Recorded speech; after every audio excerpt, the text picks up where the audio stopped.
عوام کو بالخصوص سندھ کی عوام کو بات بتانا چاہتا ہوں کہ سی این جی شٹ ڈاؤن جو یہاں پہ ہو رہی ہیں یا انڈسٹری کو یہ بالخصوص اس کی جو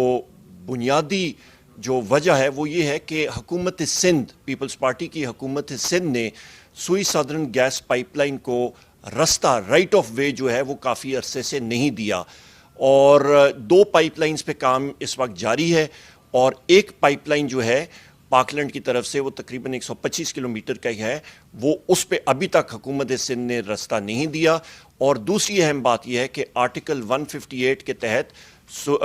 جو حکومت سندھ ہے وہ ایل این جی لینے کے لیے تیار نہیں ہے۔ ایل این جی مل جائے تو یہاں پہ حالات جو ہیں سندھ میں گیس کے وہ بہت بہتر ہو سکتے ہیں۔ تو دار و مدار یہ ہے کہ حکومت سندھ اپنی منمانی کی وجہ سے وہ سندھ کی عوام کے لیے انہوں نے گیس کا جو مسئلہ پیدا کیا ہوا ہے وہ اس کی ذمہ داری مکمل طور پہ گورنمنٹ آف سندھ پہ ہے، پیپلز پارٹی کی حکومت پہ ہے، اور وہ ہمارے ساتھ مرکزی حکومت کے ساتھ یا تعاون کرے تو یہاں پہ گیس کے پریشرز اور باقی جو گیس کی رسد ہے اس میں بہت بہتری آ سکتی ہے۔ تو ہم لوگ امید کرتے ہیں